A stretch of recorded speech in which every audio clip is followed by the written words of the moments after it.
OMB plays a central role in most of the decisions made in the executive branch, particularly as it relates to the federal budget. It's also important to remember that OMB is an office created by Congress. In 1921, the Congress passed the Budget and Accounting Act of 1921, which created the Bureau of Budget under the Department of Treasury. Later in 1939, in the Reorganization Act of 1939, the Bureau was relocated to the newly created Executive Office of the President. And in 1970, Congress approved the Bureau's renaming to the Office of Management and Budget. I mention his history because OMB plays a unique role both as an office created by Congress and one that has been and continues to be responsible for fulfilling the President's policies. In fact, over the last 100-plus days, OMB has played a central role, not just in the reconciliation negotiations or recent budget submission, but in the reshaping of the federal government. As of May 27th, 157 executive orders, 39 memoranda, and 62 proclamations have been signed by the President. OMB plays a critical role in each of these decisions. But as appropriators of the federal government, we need to work with OMB to ensure that funds are being used as Congress intended. That is why the President's budget is so important. This is a guide to helping Congress understand the agency priorities and how the legislative and executive branch can work together to deploy the resources necessary to execute these priorities. Last Friday, federal agencies, including the Executive Office of the President, sent up their budget requests for fiscal year 2026. OMB is requesting $146.1 million for the next fiscal year, a 13.3% increase above its FY 2025 enacted level. I look forward to discussing OMB's FY 2026 request with you today, Director, and how we can work together to ensure agencies have the resources they need to work on our priorities for our constituents and the public at large. I now recognize the ranking member for his opening statement. Mr. Chairman, Mr. Director, candidly, Director Vought, I think your agenda is a danger to our country, our Constitution, our people, and one that marginalizes the Congress and Article 1 to establish an imperial presidency. That's exactly the opposite of what our founders had in mind. What this administration has done under your direction mirrors what you did during Trump's first term, what you wrote in your Project 2025 chapter, and what you said in a 23 speech, 2023, to members of the MAGA right. You had it quoted to you many times. As you probably know, I represent over 70,000 federal employees. A highly offensive statement. We want the bureaucrats, which is so often used as an epithet, not a descriptor, to be traumatically affected. When they wake up in the morning, we want them to not want to go to work because they're increasingly viewed as villains. We want their funding to be shut down. Were the thousands of doctors, scientists, and cancer researchers DOJ fired from NIH villains? The more than 800 employees DOJ dismissed from NOAA, people who track hurricanes and protect Americans from storms, were they deep state agendas? What about the food inspectors, intelligence officers, national park rangers, first responders, and countless others purged by this administration? They're just patriotic Americans trying to serve their country. All received an email seeking their decision to leave the federal service. 2+ million of them. What sort of message does that send? I think of a Marylander named Caitlin, who worked at the Center for Medical and Medicaid Innovation. After spending weeks agonizing over whether DOJ would fire her, she died of suicide back in February. I think of another Marylander, Monique, who worked for the Social Security Administration. She was forced to pick up more work as many of her colleagues took the buyout or were fired by DOJ. The stress grew and grew until, sitting at her desk in February, she died of a heart attack. Her friends and family are certain it was triggered by the stress she was under at work. No business on earth could treat employees like this and expect efficiency to improve or their enterprise to succeed.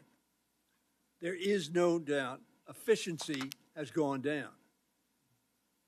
Backlogs have grown at the Social Security Administration, the VA, and other agencies. Federal employees now have to spend hours filling out paperwork just to order basic office supplies, something that used to take minutes. One of the first things OMB did after Trump took office was pause all federal loans and grants. That froze thousands of infrastructure projects that were already under construction across the country, an action taken with no regard or no awareness, perhaps, of the consequences of those actions. The Trump administration has traumatized Americans, not just federal employees, reduced efficiency, broken the law, and trampled on Congress's authority. And for what? We have every indication that DOGE will cost taxpayers more than it's going to save. Director Vought, you're going to play an even larger role in these efforts now that Elon Musk is reportedly leaving. This committee isn't going to ask you to summarize your work in 5 bullet points or write essays to pass a loyalty test. We expect you to address the concerns of the American people. They have questions. I have questions. We owe them answers. Thank you, Mr. Chairman. Thank you, Mr. Hoyer. I now recognize the ranking member of the full committee, Ranking Member DeLauro, for her opening remarks. Thank you. Thank you, Chairman Joyce, and thank you, Ranking Member Hoyer, for holding this vital hearing. Director Vought, good afternoon. Welcome back to the House Appropriations Committee, and thank you for appearing before us today. The Office of Management and Budget is perhaps the most critical agency that most people have never heard of. I know you know this well, Mr. Vought, but that is no excuse to thwart and otherwise ignore the law. In the United States of America, if you disagree with a law, you have every right to urge that that law be changed. You can petition or meet with lawmakers, and you can wage a campaign in the court of public opinion. You can run to become a lawmaker yourself. What disagreement with the law does not confer is license to ignore the law, to flagrantly violate the law, and to act as though you are completely above the law. This administration, instead of being laser focused on the cost of living crisis, it is actually making that cost of living crisis worse. And it has put billionaires in charge of the government and has filled the ranks of civil servants with political allies.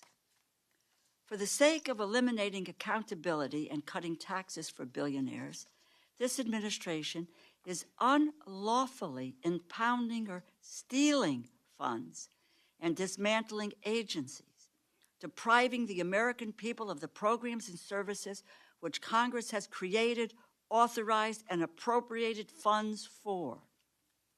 You posit yourself a defender of everyday Americans and a champion for restoring an imagined version of America you consider morally and virtuously superior to the country we actually live in. I do not believe your actions, which are inflicting direct harm on the people you claim to support, is in any way reflective of righteous values or of America's constitutional tradition. You support autocracy, not restrained or limited government. You have shown nothing but utter disregard and disrespect for this committee, for Congress as a whole, and for the laws that we have enacted. When the president named you to retake this position, he said that you would, quote, return self-governance to the people, end quote. Yet, you have demonstrated contempt for American taxpayers by gleefully ignoring lawful requirements to provide them and their elected representatives in Congress the most basic information as to how their tax dollars are being spent. During your current tenure, the president has yet to submit a full budget. When it finally arrives, you will have led the most delayed presidential transition for any OMB in history. Despite your shortcomings at OMB, you fashioned yourself the acting head of the Consumer Financial Protection Bureau. You have been very busy there, but so far your biggest achievement has been increasing at least 45 million Americans' credit card bills by hundreds of dollars annually by reinstating predatory fees. You have ignored requests from this Congress for information. You stood up the Republican leadership of this committee, several of whom are here today. And you have mocked the Government Accountability Office for affirming what everyone in this room understands to be true. You are unlawfully impounding or stealing congressionally appropriated funds. Director Vought, the Constitution confers the power of the purse, the power to make appropriations in law, to the Congress. It is right there. It's Article 1, Section 9, Clause 7. The courts have repeatedly ruled that there is no inherent authority for the president to impound funds. The late Justice Antonin Scalia, not a liberal torchbearer, proudly proclaimed, as much in reference to the Supreme Court's decision in Train versus City of New York. Justice Kavanaugh, then for the D.C. Circuit, wrote, and I quote, "Even the president does not have unilateral authority to refuse to spend." And Chief Justice Roberts, during his time at the White House counsel's office, stated, and I quote, "No area seems more clearly the province of Congress than the power of the purse." Let me just go back to our founding fathers on the Congress's power of the purse, to Alexander Hamilton. And I quote, "Where the purse is lodged in one branch and the sword in another, there can be no danger." You are not just on thin legal footing, Director Vought. You are living in a legal and historical fiction. You envision a king unbound by laws who rules by decree, who accepts lavish gifts from foreign governments, who fills public offices with ultra-wealthy and political allies, and who expels opposition and crushes dissent. This view of presidential authority could not be more un-American and more dangerous to our constitutional order. You contend that there are over 200 years of historical practice to support your position. This is a lie and fiction.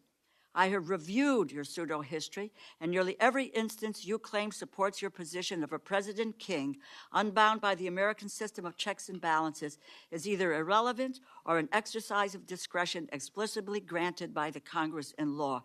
Presidential impoundment power is a myth. You do not just have to take my word for it. The Constitution, the courts, Government Accountability Office, and the American history would tell us you are breaking the law.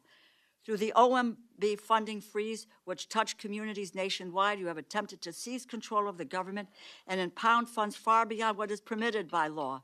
And in venues across the country, the courts have broadly, unequivocally told you, quote, "No, you do not have the authority. You cannot unfreeze unilaterally funding across the government that has been appropriated by the Congress."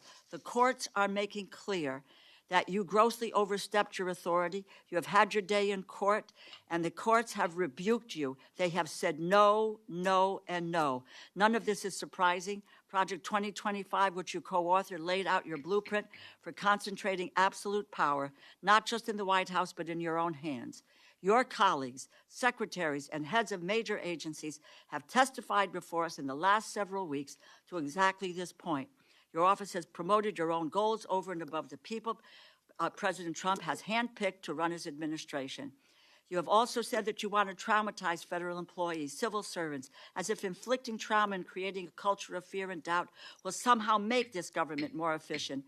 Mr. Vought, be honest. This is never about government efficiency. In fact, an efficient government, a government that capably serves the American people and proves good government is achievable, is what you fear the most. You want a government so broken, so dysfunctional, so starved of resources, so full of incompetent political lackeys and bereft of experts and professionals that its departments and agencies cannot feasibly achieve the goals and the missions to which they are lawfully directed. Your goal is privatization, for the biggest companies to have unchecked power, for an economy that does not work for the middle class, for working and vulnerable families. You want the American people to have no one to turn to but to the billionaires and the corporation this administration has put in charge. Waste, fraud and abuse are not the targets of this administration. They are your primary objectives. I thank you, I thank the chair for his indulgence, and we look forward to your testimony.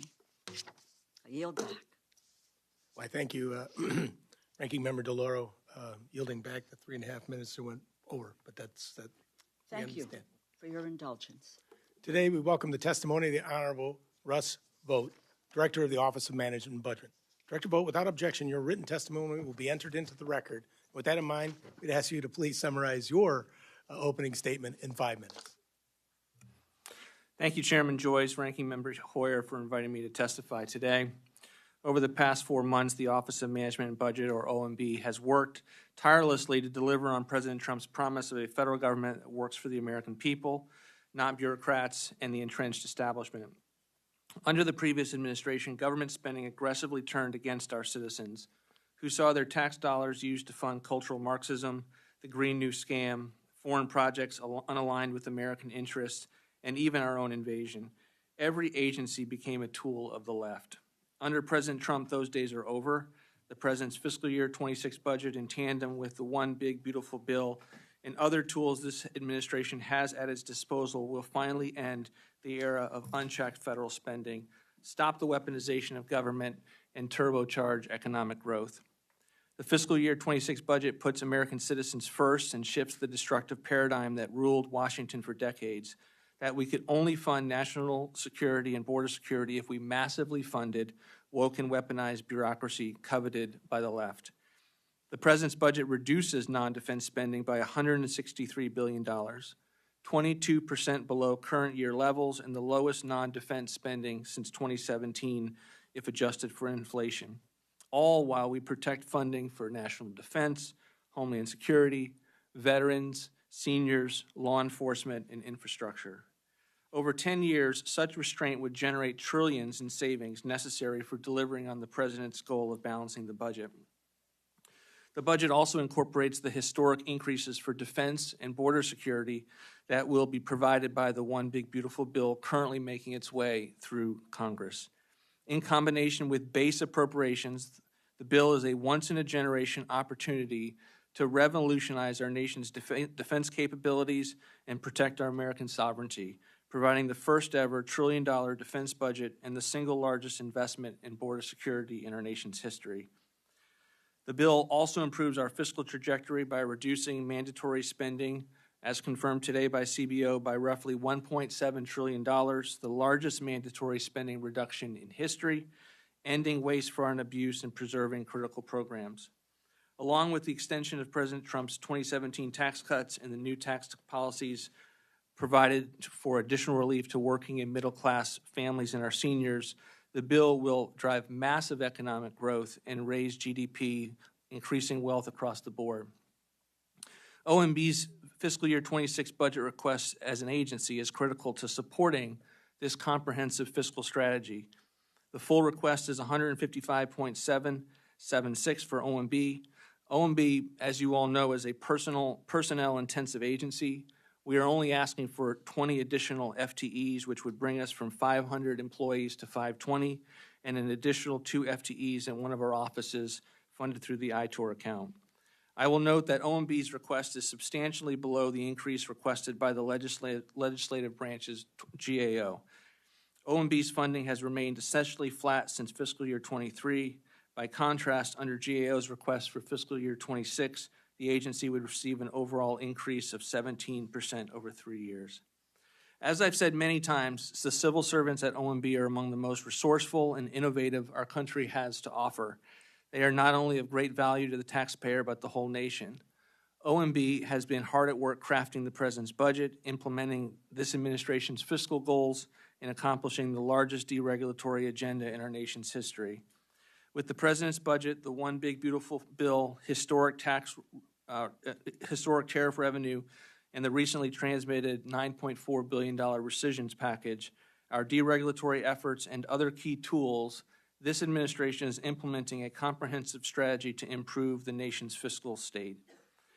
Only the Washington, D.C. that benefits from the status quo Americans know instinctively.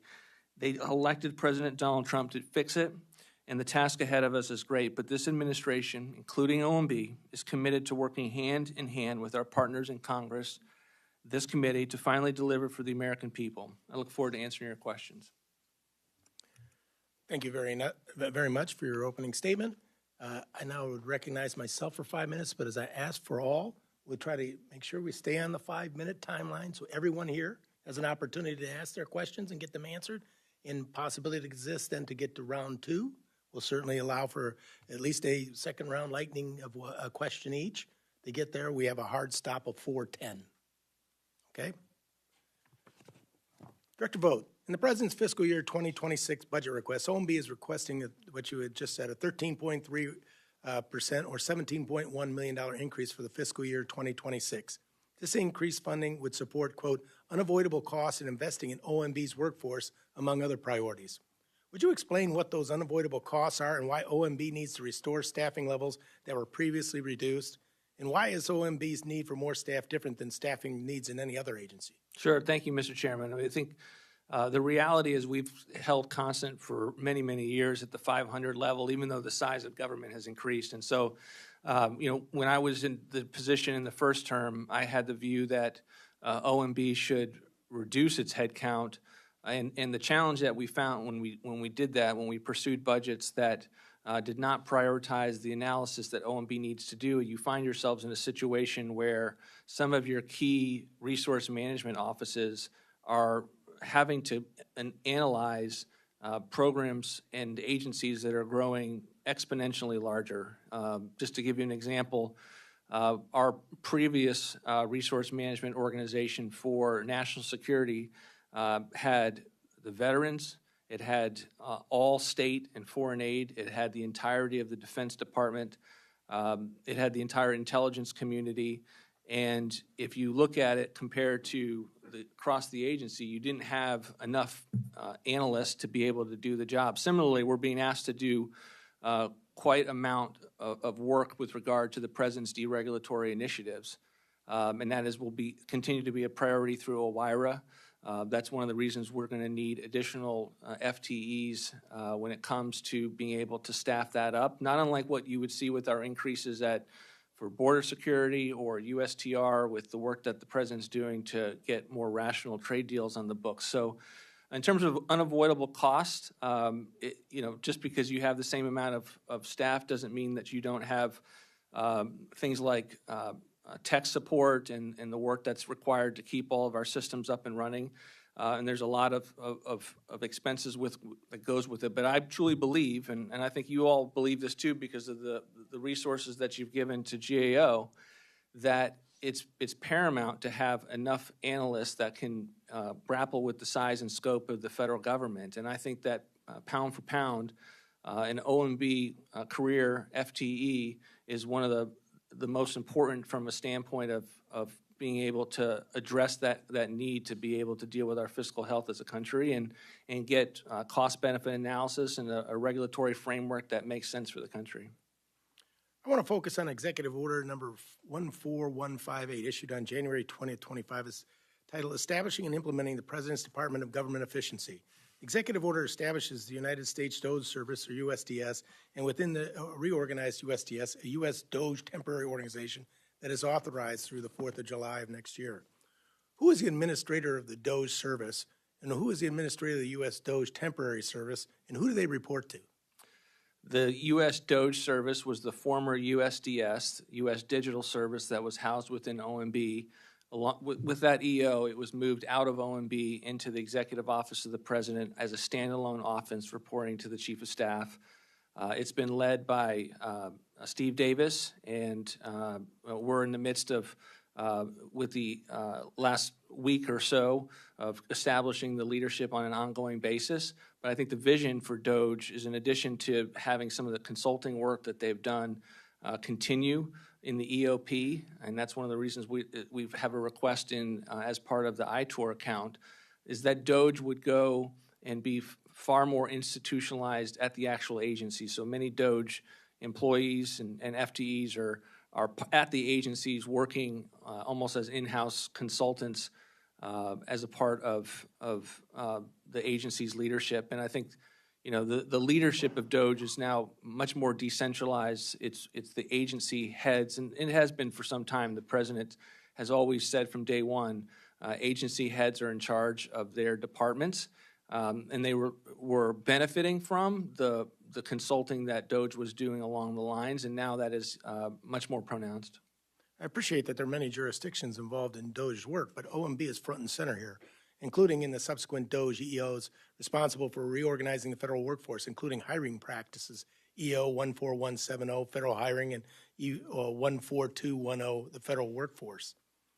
And so I realize that I'm about to run out of time, so you might talk about that on the second round. Chair now recognizes the ranking member Hoyer for any questions he may have. Mr. Director, OMB submits a requested budget. Congress passes the budget. Do you consider the budget that Congress passes to be a suggestion or a directive? We believe it's a proposal for Congress to consider. We propose, and you obviously take it as a policy proposal and send it through your appropriations process. Question, Director. Once we pass that back to you, do you take it as a suggestion or a directive? It's a directive. We believe it's important for the congressional appropriations process to give us the levels as consistent with the power of the purse to set levels by which we can't go above. And therefore, you consider it a ceiling. We do believe it is a ceiling. So we send you a budget and say spend $100 on X objective. You can spend anywhere between $1 and $99 or $100. Is that accurate from your perspective? No, I don't think it's accurate from my perspective. I think that it's much more similar to if you've asked us to perform a function and you've given us $100 million, and if we can perform it for $80 million, there is given the system as to whether we are required constitutionally, we don't believe that we are, to push every last dollar out the door and lead to use it or lose it situations where we are creating waste, fraud, and abuse at the agencies at the end of the Congress fiscal year. made provision for that. It's called a rescission. Is that accurate? There is one tool that Congress, as one of many tools that Congress has given to deal with that scenario. The other tool is the unilateral judgment of the President of the United States and or yourself not to spend? No, I was actually referring under the ICA to normal rescissions, deferrals, pocket rescissions. There's all manner of provisions in the ICA in addition to just the agency doing the work that it does programmatically to review whether the spending that Congress has appropriated to an agency within the consistent with the law, authorizing committees is there and can be done consistent with the president's views as he was elected on behalf of the American people. Thank you. Do you believe you have traumatized the people at OMB? No, I don't. So, notwithstanding that, did they also get the letter sent to 2+ million people? They did. Was a judgment made as to how many of the people at OMB were absolutely necessary to do the job you now want to expand? No, and in fact... no judgment was made on that. So, as it pertains to the letter that you're referring to, it went out. I believe it went out before I was in office as the director, and I don't think we lost very few at all. And my hope was that we wouldn't lose anyone from the deferred... But you lost a substantial amount throughout the government service without any understanding of how critical their work was to the task at hand. Is that accurate? Well, again, it was based on their choice. Is that accurate? I don't think it actually is accurate because the decision was made to give the employees the chance to make that determination. I don't think it was done lightly, and I think those employees thought long and hard about whether it made sense. I agree. It wasn't done lightly. Obviously, it was considered blitzkrieg on the entire federal government. But nobody knew whether or not critically important people were going to take that or not. Isn't that accurate? Well, I think it's important to reflect that we don't ask employees to be in these positions and locked into these positions. There is no reason that they would have had to take that opportunity, and it's something that was not in any way compelled upon them. Of course, it wasn't compelled, but nor did you have, or Mr. Musk have, or his people, any knowledge of who would take it and who didn't, and therefore it was simply across the board, which could have cost, let's say everybody said yes. Now, probably everybody wouldn't have said yes. But that would have been a cataclysmic event for the United States. Do you believe this is the way people should be treated? I think all employees, political and career, should be treated with respect and dignity, and to have that reflected through all of our employment processes. People just heard. Order. The people who just laughed obviously don't share that view. They're all people who were removed involuntarily, one way or another. They were traumatized. So you accomplished your objective, which I think, personally, is not an objective that either any personnel manager should be very proud of. How many people on the administrative leave are being paid not to work? Congressman, I just would push back on your characterization. It's never been my desire to traumatize individuals or workers at federal agencies. Why did you say that? Because you didn't actually listen to the entirety of the context of what I said. I was referring specifically to bureaucracies that are weaponized against the American people. So do I believe that at the NIH or the OMB or VA, that across the federal government, that there aren't career individuals that are doing incredible work and are great public servants, but the notion that we don't have weaponized bureaucracies, and we saw this in the last administration, that are aimed at parts of our own citizenry. Let me The stop chair you. now recognizes Mr. Womack for any questions he may have. Would my friend yield for 30 seconds? I think the gentleman, we'll have another round. You can pick up on that line of questioning then, because we all have questions to ask. And I'm going to start with this one. Director Vought, good to see you again. We worked on many occasions together.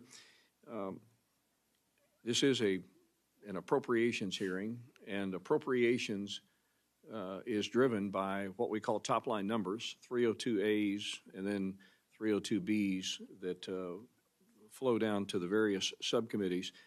But it begins with a budget. Where's the budget? Well, it's great to see you again. We believe you have the budget. We have a skinny budget.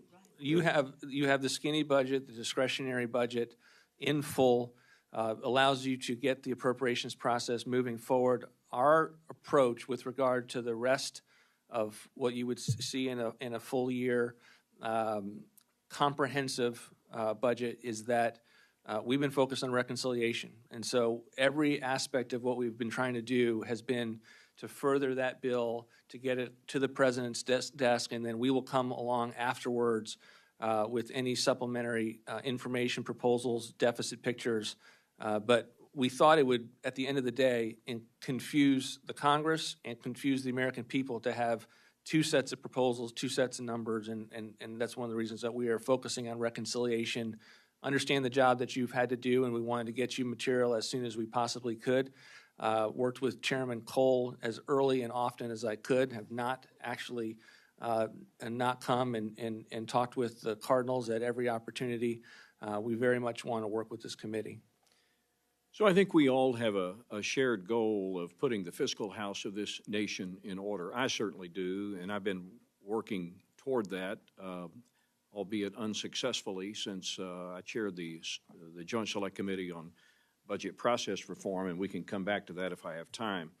But the total outlays of the federal government in general, for those that are watching this hearing, that are going to read excerpts from this hearing, what are the total outlays of this nation? From $7 trillion around $7 trillion, and we're going to receive income in various forms to the amount of about what? $5 trillion. About $5 trillion. A little less than 7, a little less than 5, maybe thereabouts when we look at the 25 numbers. But the last set of numbers we have is, I think, in 2024. Of that $7 trillion in outlays, how much of that is actually under the purview of this committee? About a third. About a third. So we're looking at about a 30 to 33, 34, 35% slice of that federal. But the rest of it is what we call mandatory spending. Is that right? Correct. And how is mandatory spending broken down?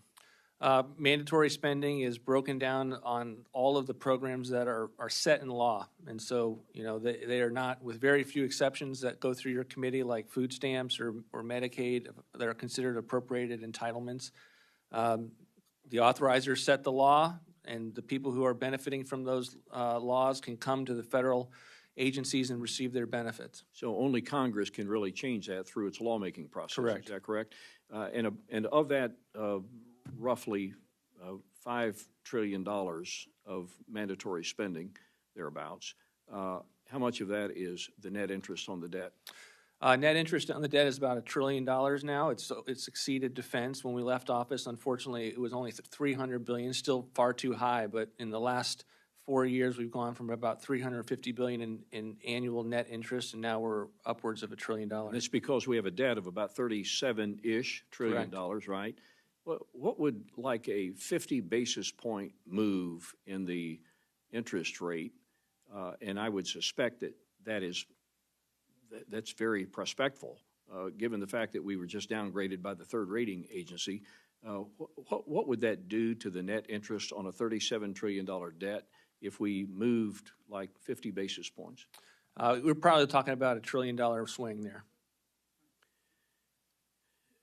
When are we going to deal with mandatory spending? And I'm not talking about cuts. I'm talking about sustainability, because we've all said, and we've pretty much all agreed that we want to make sure that we honor the promises that we've made to older Americans and vulnerable Americans.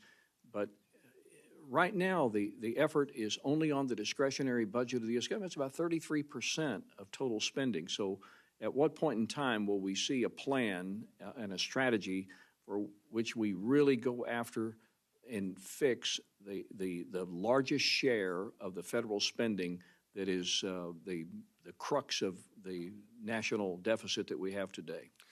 We believe that we're doing that with this bill that you have passed out of the House. And one of the reasons we're so excited about it is that for the first time since 1990s, we are talking about trillions of dollars with regard to mandatory savers.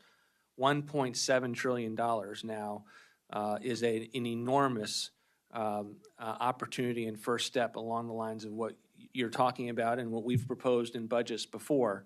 So I think it's, for those that are saying, where are the DOGE cuts? That's not a reconciliation thing. For those that are saying, where are the mandatory reforms? That is in that bill, and we believe it's the first major conversation like this we've had since the 1990s. We will have more proposals as we go forward. The president wants to have a balanced budget.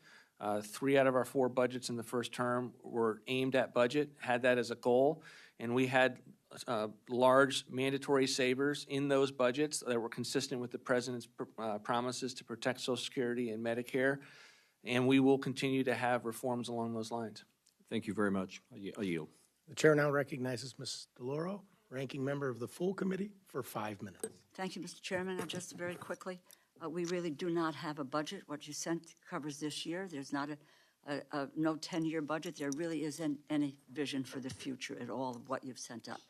Director Vought, after an appropriation is enacted, the first thing that happens is before an agency can deliver the promises to the American people is OMB has to make funding available through a legally binding decision known as an apportionment.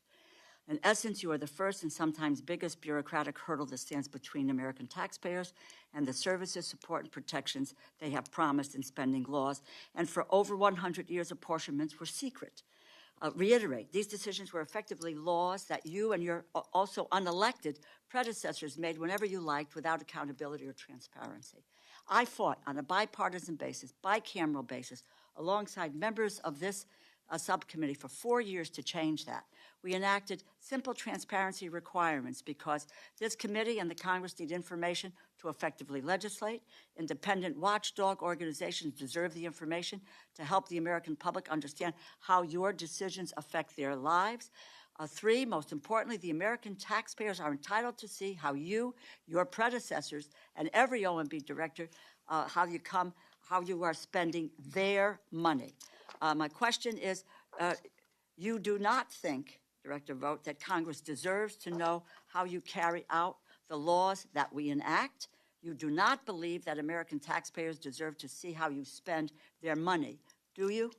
No, I don't think that characterization is true. We do. It's one of the reasons why we come up to the Hill and testify, and we explain our decisions. We believe that apportionments are legally binding, but not final agency actions, and that it is part of a pre-decisional deliberative process on behalf of the executive branch to be able to manage agencies and the programs therein.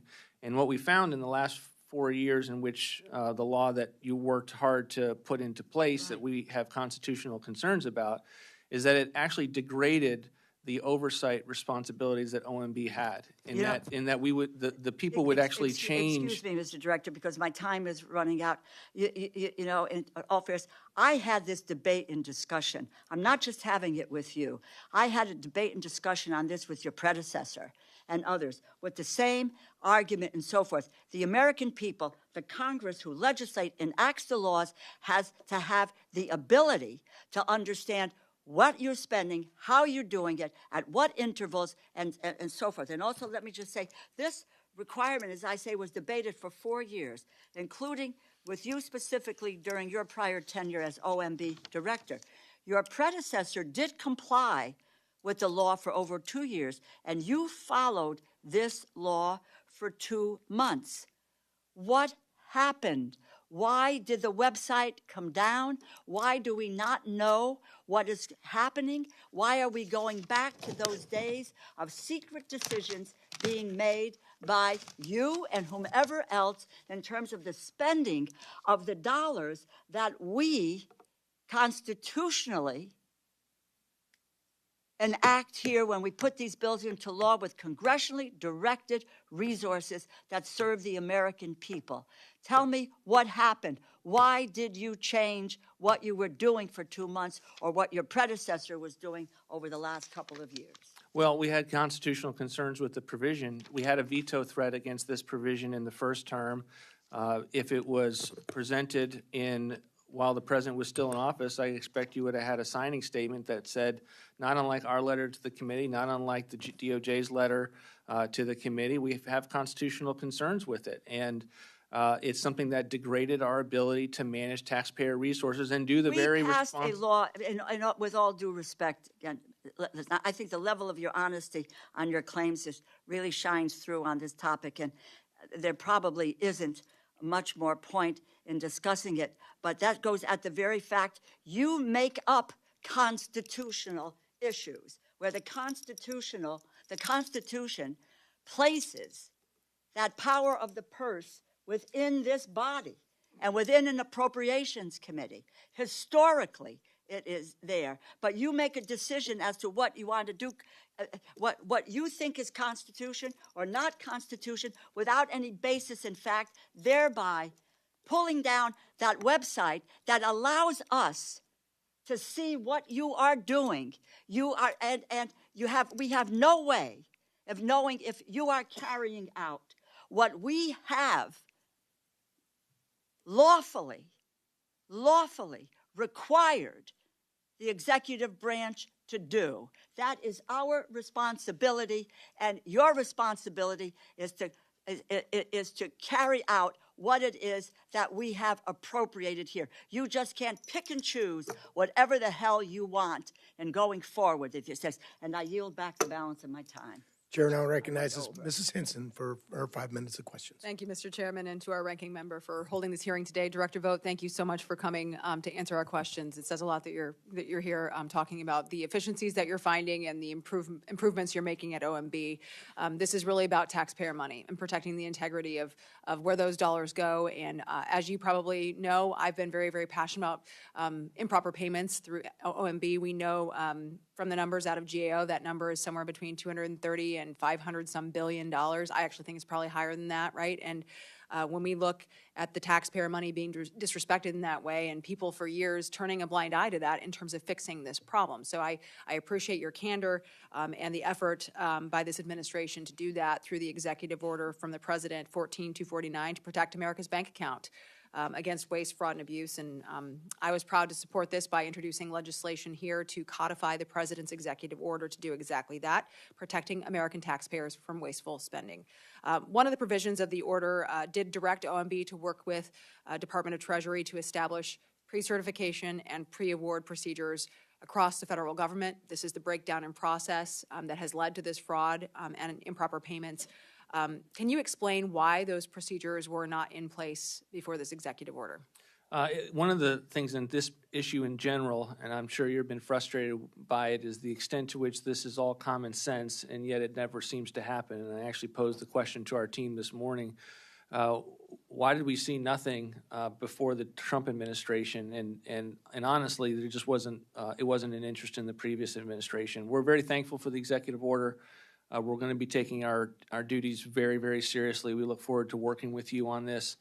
I think much of what DOJ has identified is the extent to which the agencies have not been pinging the systems and the data sets that are there and can be there, and then we need to fight through whatever bureaucracies make an institutional argument for why whatever the grant agency is shouldn't be cross-checking it with the data that's available. So it'll be a priority of ours, and we look forward to working with you on it. Yeah, it certainly is a common sense thing to know where the money's going and what one hand knowing what the other hand is doing in that process. It's absolutely critical.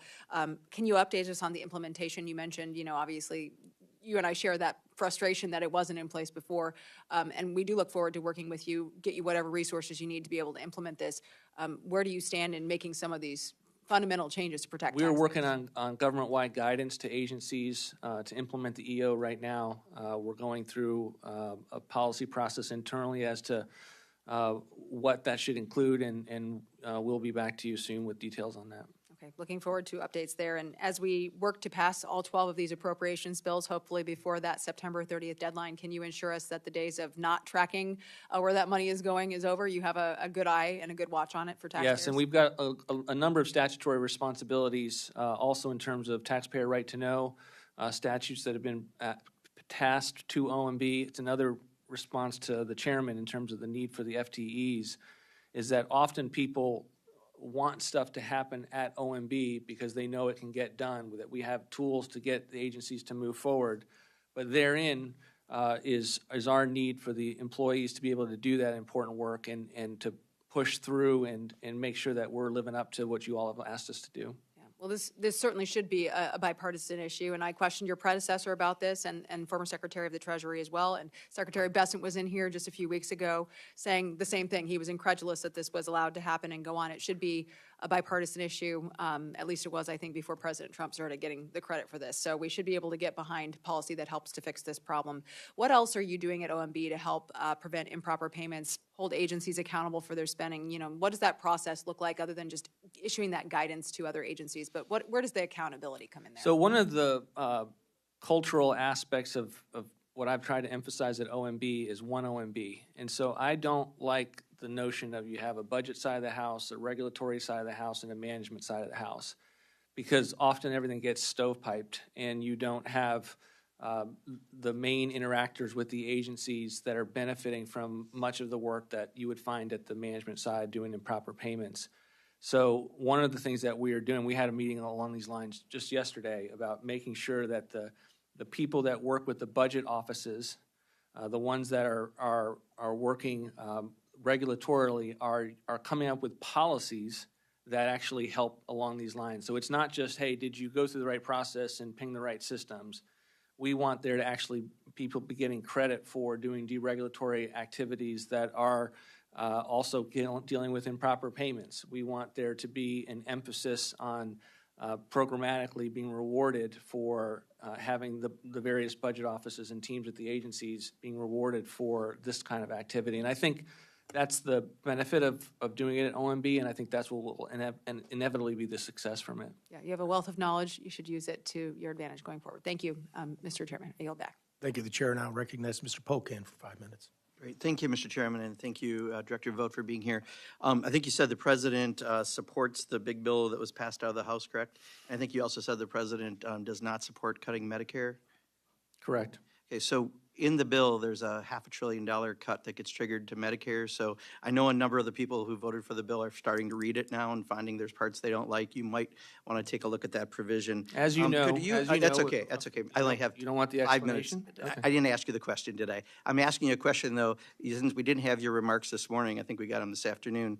You mentioned cultural Marxism. You did it in your comment. Could you please, in 2 or 3 sentences, define cultural Marxism? Sure, it's a political theory that instead of dividing people on the basis of economic haves or have-nots, that you're dividing people on the basis of race and identity. And it's an attempt that we've seen, unfortunately, in this country, culminating in CRT, of dividing people on the race in our agencies and identity. So your definition, Mr. Director, is different than the definition I'm pulling up. First thing that pops up on here, it says cultural Marxism refers to a far-right anti-Semitic conspiracy theory that misrepresents Western Marxism as being responsible for modern progressive movements, identity politics, and political correctness. That's first definition that pops up here. It actually comes up a couple times on the first page. On Google? Yeah, you identify yourself as a Christian nationalist, correct? Look, I'm a Christian. I don't think my faith should be a subject for this. No, I just asked you a simple question. Do you identify as a Christian nationalist? No, this is a Okay, Christian. good enough. My faith is about right. is one of an evangelical Christian faith. That's okay. Not here to debate that. I saw But you brought it up. Christian nationalist. No, I asked you if you were a Christian nationalist. You said you weren't, correct? These are debates in the think tank world that we have Okay, about that's what all it right. means Stop, to be a please, Christian nation. Mr. It's not about what Mr. I've been, Director, that's I've not the been question asked. I asked. I've not Okay, been so asked to talk about that. you support the efforts of DOGE. You mentioned Steve Davis, and I know we talked about trying to bring the director of DOGE in here, and that would be very helpful. Problem is, I just read he's also leaving with Elon Musk. So who's in charge of DOGE? If the guy who is taking over after Elon Musk, who just left, and he's leaving, it sounds like this is a bit of a circus. Who's in charge of DOGE? The cabinet agencies that are in charge of the DOGE consultants that work for them are fundamentally in control of DOGE. Oh, that's an answer only a mother could love. All right. So you support the efforts of DOGE, I understand. Is the federal government currently spending less this year than it did last year? No, it's not. Right. And part of that is because you've sent us a rescission package worth $9 billion that goes after Big Bird and Cookie Monster, but you've added $200 billion to defense and homeland security. You've also, the bill that you just said the White House supports is going to add, depending who you talk to, $2.4 trillion to $5 trillion to the national debt. It's going to make somewhere between 11 and 16 million people lose their health care. I know you said on a Sunday morning show no one will lose coverage as a result of this bill. Is that still your standing? Which one of those would you like me to take? The one I just asked. I'll ask it again. I'm sorry if I The wasn't bill clear. does not lead to less coverage for Medicaid beneficiaries. It has improper Okay, payments, so- and it leads to the fact that people who are ineligible because they're illegal aliens or because Illegal they're aliens unwilling do to not work. get federal dollars from Medicaid, correct? That's not true. They get them in many different states, including California. Federal dollars? Federal dollars They using get state provider. dollars. State can provide it. Are there any federal dollars? Congressman, How many because federal of- dollars then, since Congressman, you're be- the expert, how many federal Congressman, dollars go because to of- funding illegal aliens getting Medicaid? Congressman, because of the money It's a question, laundering. it's a number. It's a question, it's a number. How many dollars go to illegal aliens, federal dollars, for Medicaid? It's a simple Congressman, question. It is not actually a simple question because All your Congress. secretaries have a hard time with simple questions lately. I got to tell you, it is don't a simple. pose simple But you were saying that that's true, so we will. If you can get back to us with that amount, how's that sound? How much federal dollars? are I'm going happy to get back to you about how the bill works and getting rid of the money laundering So schemes a that lot of state people use. disagree with you. The CBO disagrees with your analysis. Yale and Penn said 13.7 million people will lose health insurance. You also said this won't increase the debt. Is that correct? The It bill will won't not increase the the debt. It So- will lead to So reduced there, the deficits. and Cato debt. Institute disagrees with you. Moody's disagrees. The CBO disagrees. Senator Hawley and Senator Rand and Senator Collins disagree. Elon Musk disagrees. Virtually everyone on this side of the aisle. So you're saying everyone is wrong, but you are the right one, that this does not increase the debt? I'm saying that all the watchdogs, including the Congressional Budget Office, use a skewed vision of a view of what the baseline is. They were The less base- than a few percent wrong last time on your tax bill when they predicted it almost dead on. So you're saying this time there's significant changes and they don't know what's going on and only you do, is that correct? I'm stating that they use a baseline. You disagree with the Cato Institute Yes, and Moody's yes. and Senator Hawley? Senator Hawley has a view as to the Medicaid programs that we are working with to articulate why we believe that these reforms do not hurt the beneficiaries that are involved. I'm over Chair time. now but I'll appreciate recognizes it next Mr. round. Edwards.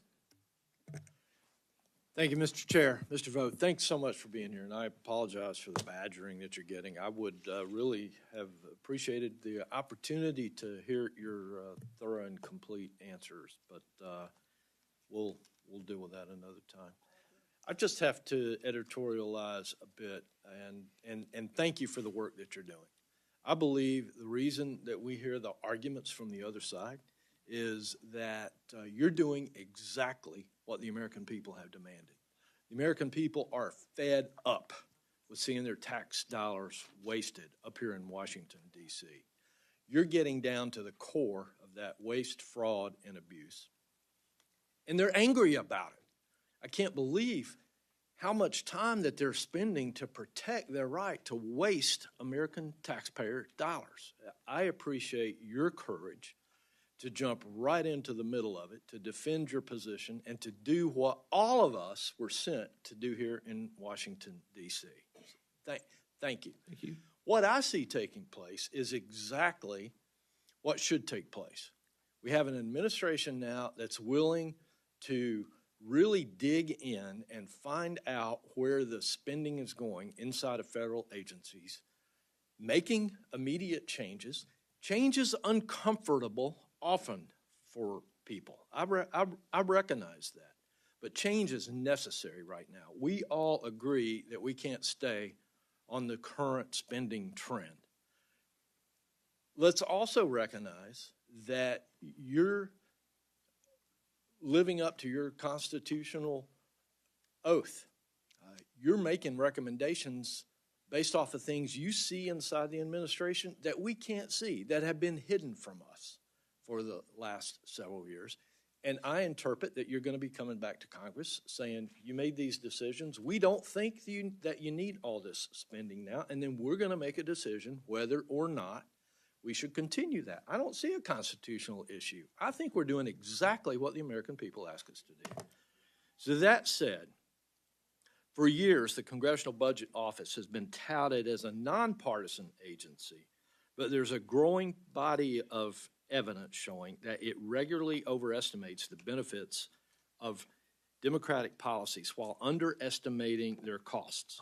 And it downplays the success of Republican initiatives, such as President Trump's Tax Cuts and Jobs Act in 2017, while overestimating the cost.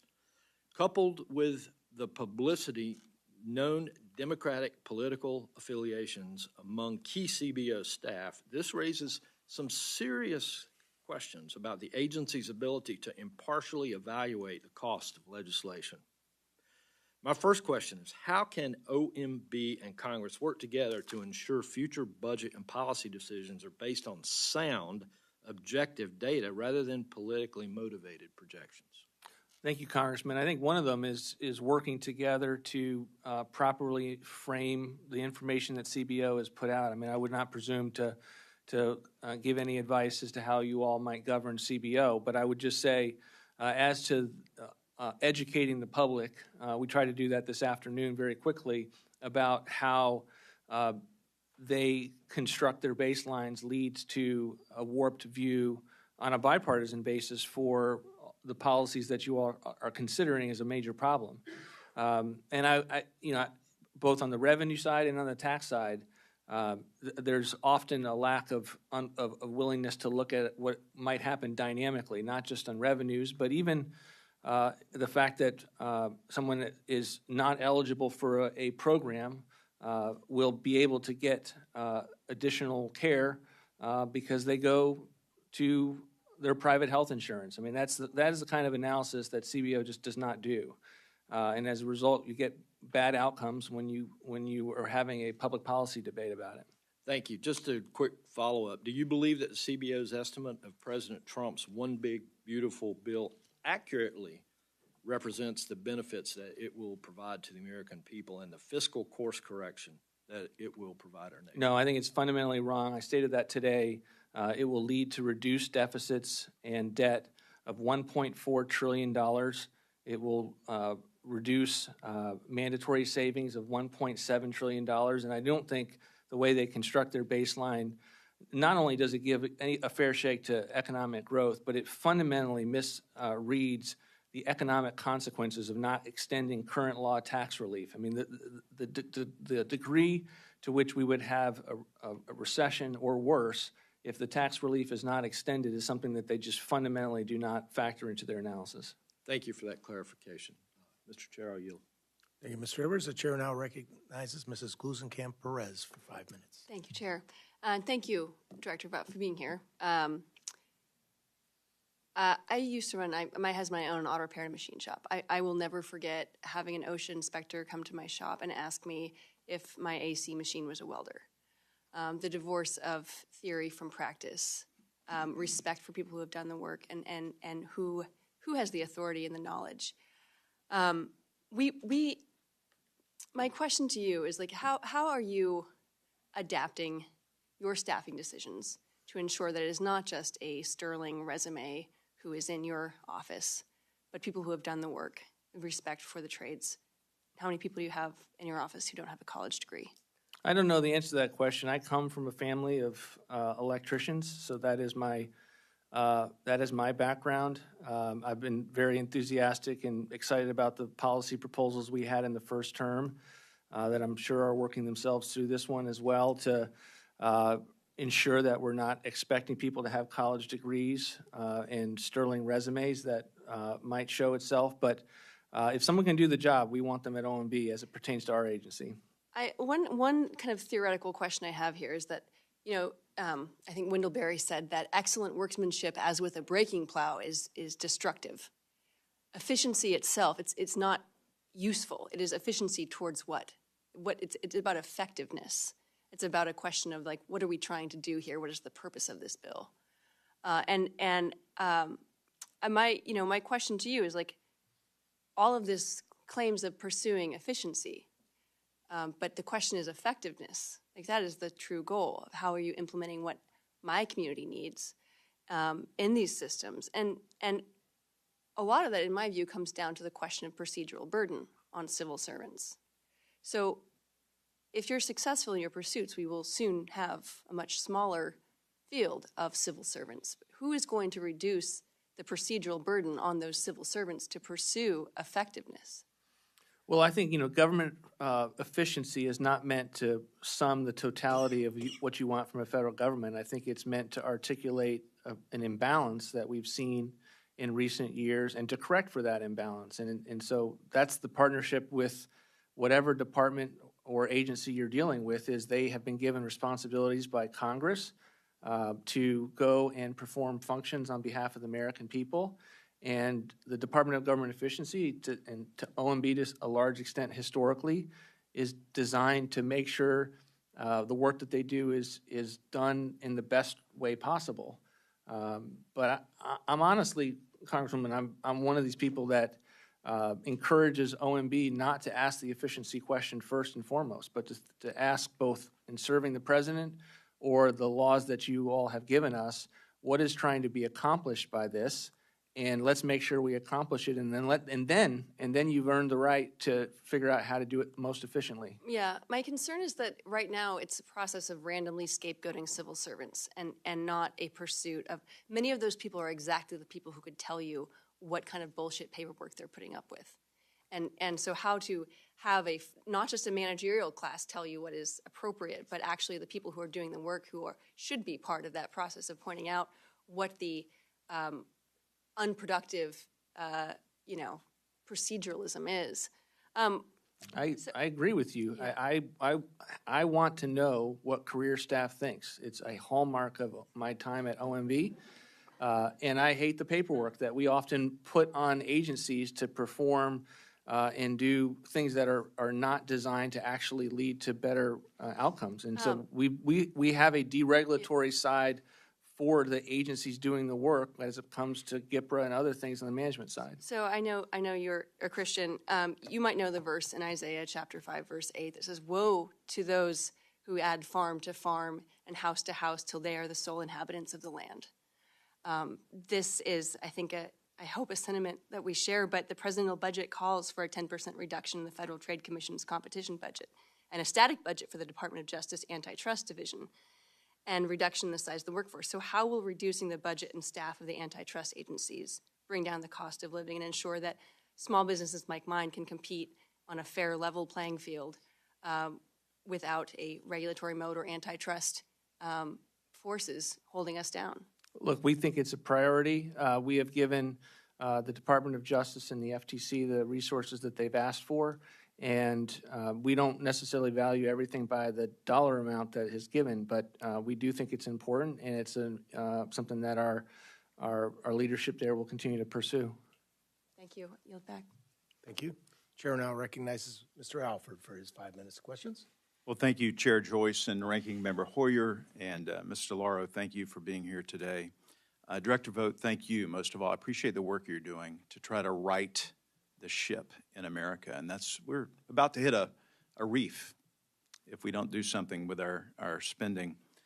I do want to follow up on my colleague, Mr. Womack's questioning about the full budget. So you were saying we are not going to receive the full budget until after the reconciliation package is done, which at the earliest would be July 4th. Is that correct? Correct. We will be forthcoming with additional information to fill out the deficit picture and all of the additional information at that time. Well, I'm new to this. I'm new on appropriations. I'm just kind of learning this process, but this really puts us up against the wall.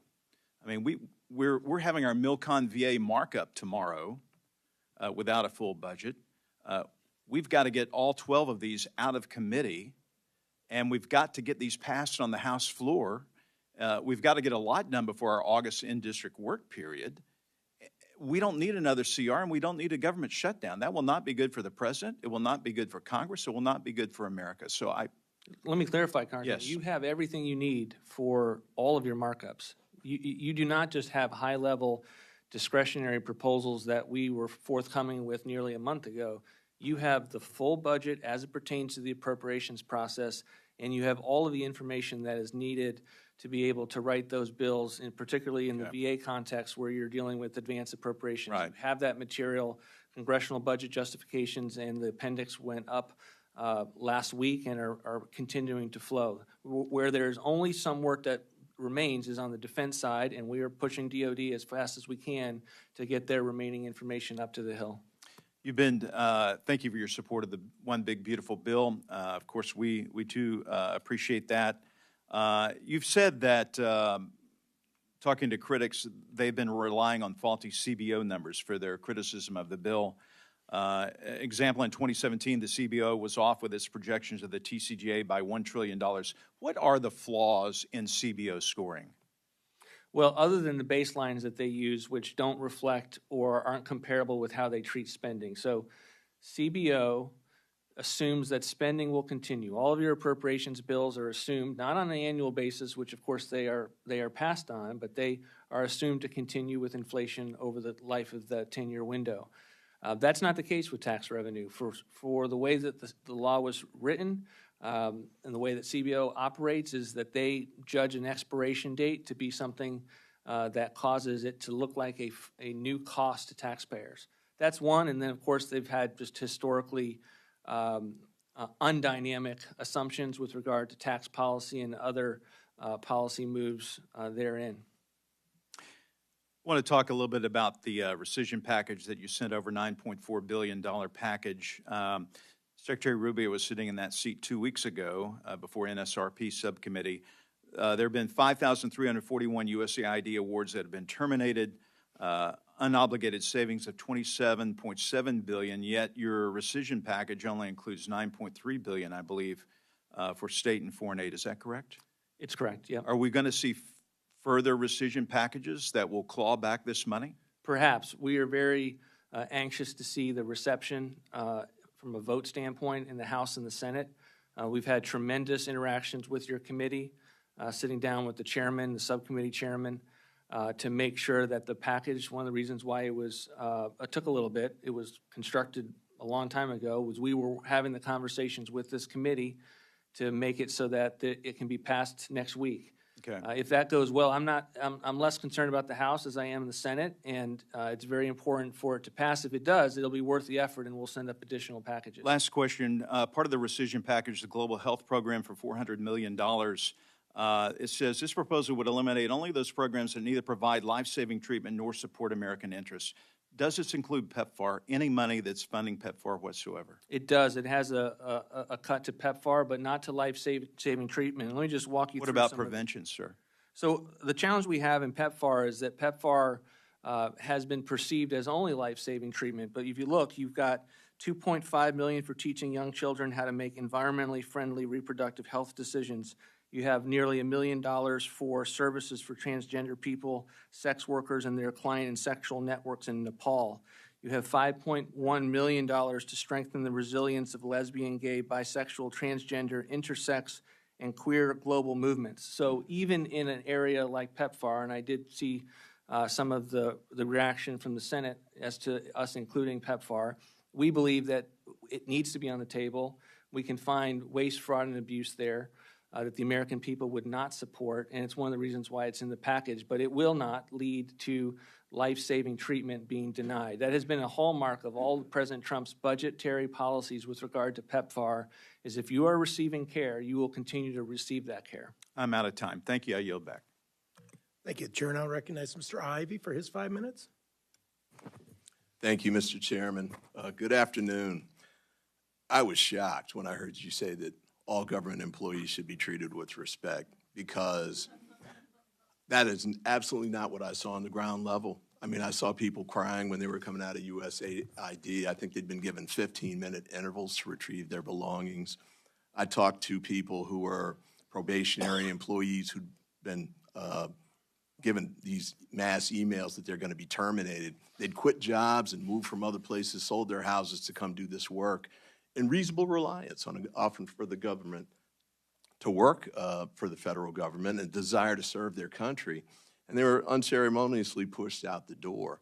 And when you said, I know you want to know what career staff thinks, that was a shocker to me too, because many of these people, when they were being forced out, were trying to call and find out what their status was, whether they were going to be able to come back to work or not, when they would be terminated, all of those things. And that still goes on. And they don't get the answers from you all. So, I appreciate your view of what's going on, but you got to know that it's entirely different from the standpoint of the people who were going through this. And I just want to focus on 3 quick areas where there's a potential impact. I mean, one thing you said that was interesting to me, you're going to ask for additional 20 positions, if I heard you correct, yes, at OMB. It's a little ironic because you're slashing positions across the government and funding.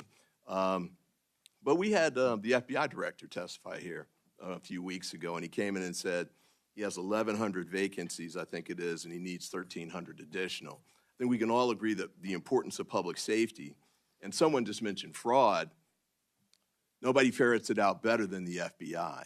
Yet, the day after he testified here, he testified in the Senate and said, I don't need those positions after all. And then just one quick point on the fraud piece.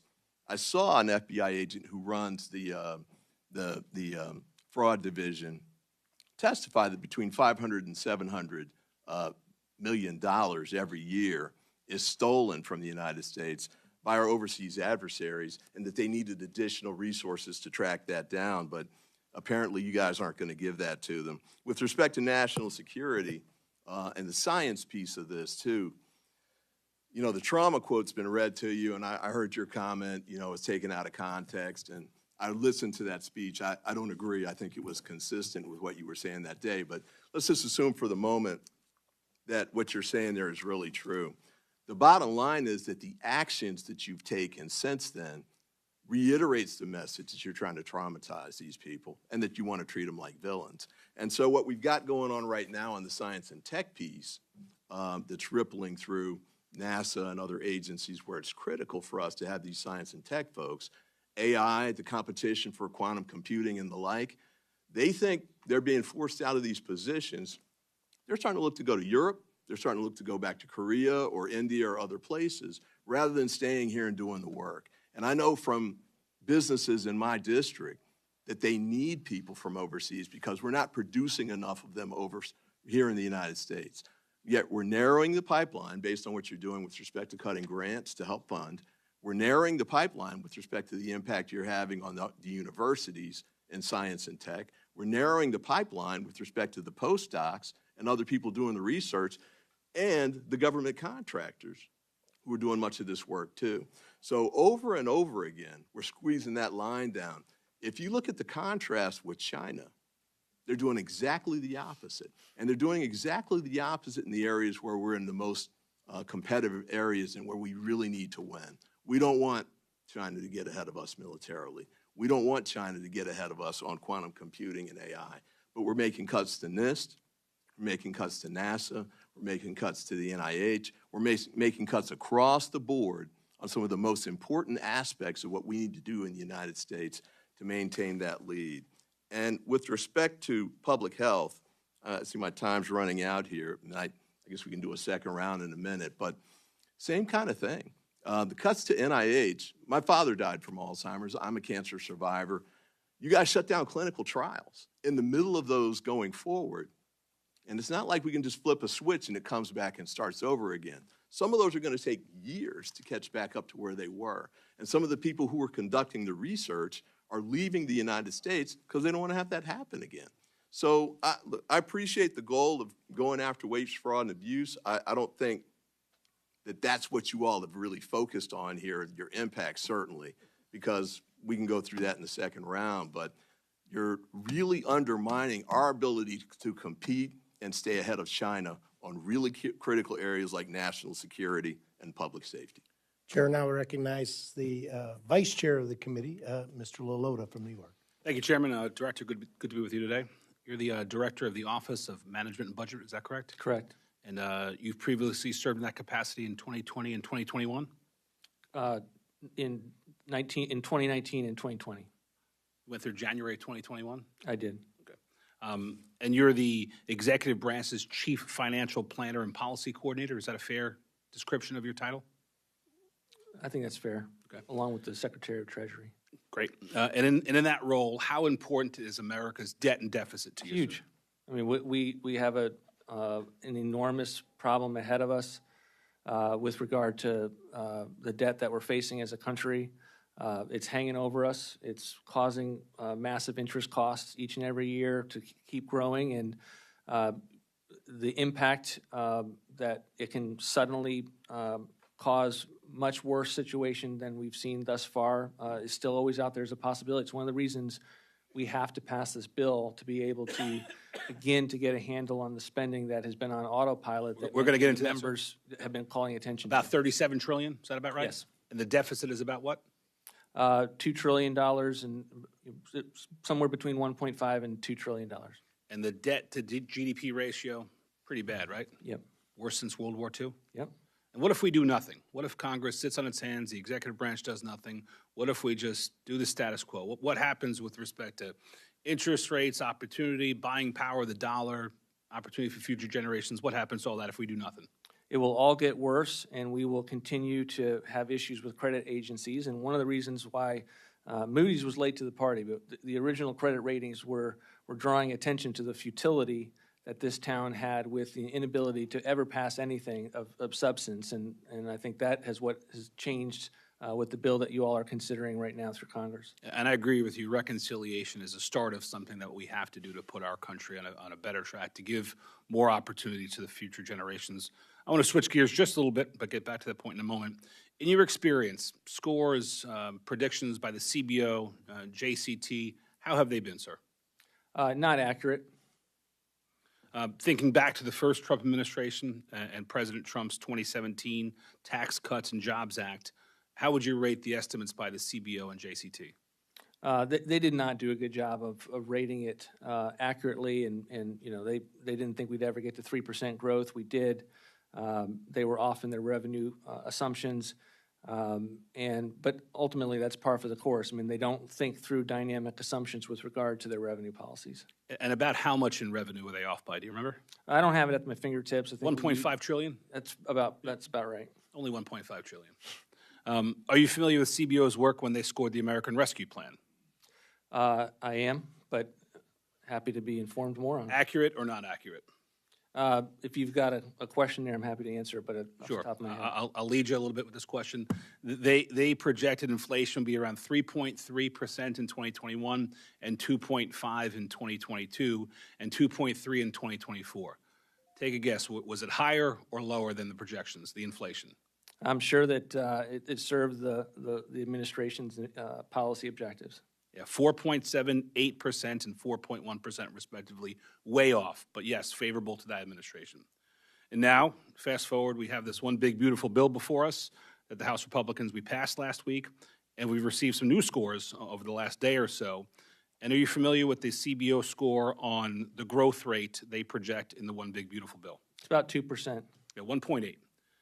Do you believe that it is an accurate enough growth rate given some of the historical context between TCJA1? Much of the same policies in TCJA1 led to 2%, 3%, and 4% growth, and yet they're scoring in this 1.8. No, I don't think they're accurate. I don't think it's reflective of the growth. I think it's much more likely, and we'll get to our economic assumptions when we come later with more details from our fuller budget.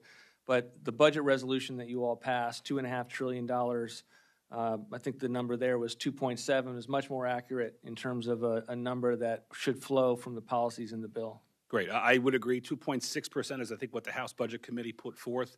I think that's a better estimate. Would you agree that assuming only the 1.8% CBO number both underestimates the positive impact of the legislation and simultaneously overestimates the negative impacts like deficit projections? Yes, but I would go further. I think the challenge with the CBO score is the way they construct the baseline is they are asking policymakers who care about the debt and deficits to almost take the position that you shouldn't extend the tax relief. And then they don't model the extent to which that would implode the economy. Yeah. Like, there's dynamics assumptions with regard to tax policies and economic growth, and then there should also be an area where they model the economic impacts of their own baseline policies. The chair now recognizes Mr. Bishop for any questions he may have. Thank you, Mr. Chairman. Welcome, Director Vought. Branding is very important in the characterization of the reconciliation bill, and there are many who are calling it one thing, but there are many others who are characterizing it as the big, ugly bill. I want to talk to you about your proposals relating to USDA research.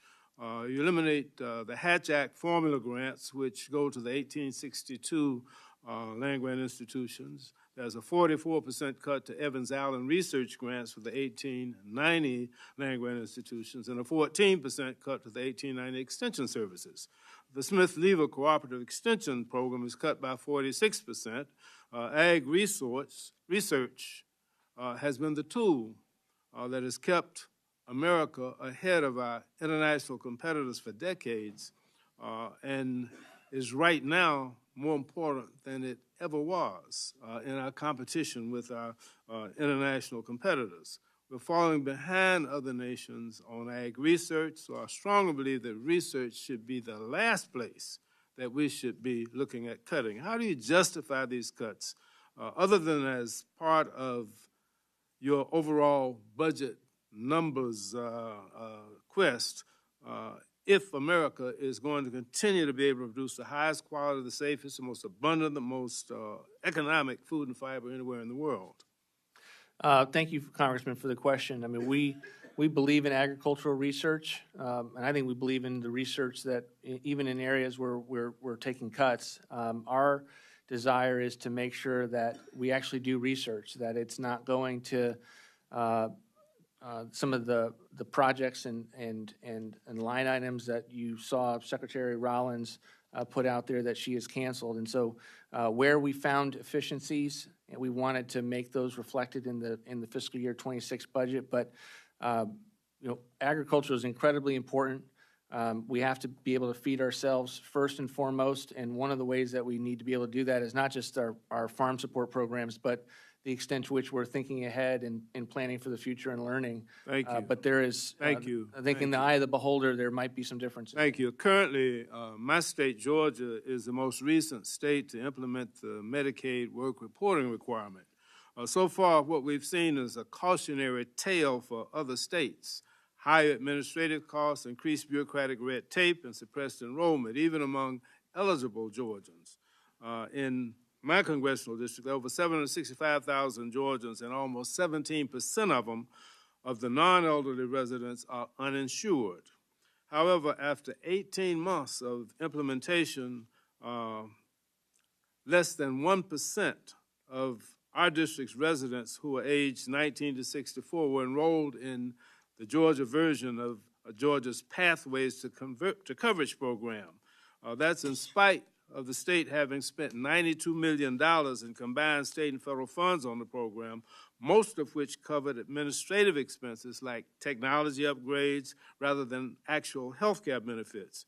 In other words, taxpayers are funding for-profit consultants to add on to clunky, outdated systems to process paperwork rather than covering the cost of doctor visits and prescription refills for eligible Georgians. If the budget reconciliation bill mandates work or other community engagement reporting requirements for low-income, able-bodied adults across all states, how can we avoid the high costs, low coverage pitfalls evidenced by Georgia's Pathways to Coverage program? For example, how will the federal government ensure that taxpayer dollars are going to health care benefits rather than more bureaucratic red tape, as we've seen in Georgia? And quickly, the second question is, most of the $92 million that was spent has been covered by the federal government, due in part to the higher federal match for administrative expenses like technology upgrades. This expense would not be necessary if not for the additional paperwork generated by the work reporting requirement. For 1,115 demonstration programs like the Georgia program, what steps have been taken to ensure that states are held accountable to rules regarding budget neutrality if they implement this on the nationwide basis? Well, thank you for the question. I haven't looked at Georgia's model, and I will look into that. Our belief is that this will not lead to additional paperwork, but that it will build on the historic reforms that we saw in 1997 that were on a bipartisan There have been basis. studies done on it that have been published that have made it very clear. And of course, obviously, the people who are skeptical of that have made that clear also. It's out there. And I'm surprised that you haven't been. Well, I mean, as it pertains to the 1997 reforms, which now applies the concept of work to Medicaid. And remember, in Medicaid, we have this issue where you have able-bodied working adults that get a higher match than the originally intended beneficiaries, the disabled, the elderly, who, you get $9 for $9 federal dollars for every $1 of state for the able-bodied working adults, and then you get correct. about 1.30 for every one at the lower populations. And that's something that's off, because what you have is states chasing the higher dollar. So with this work requirement, we'll make sure that we have it means that more money will have reform. to go for the states setting up the mechanism in order to calculate that. It's more red tape, more paperwork, less than services and care for the people who need it. We can Thank you. disagree on that. The chair will now recognize Mr. Cloud for his 5 minutes.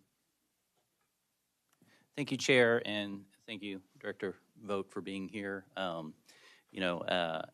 As an American, before being here as a member of Congress, I just want to say thank you for finding efforts to find savings. I know what motivates me and a lot of people in our service here is the really demand that should be upon us to leave a better country than we find it. And so we find ourselves headed to $36 trillion in debt, as you just talked about. We're looking at what's going on in the bond markets.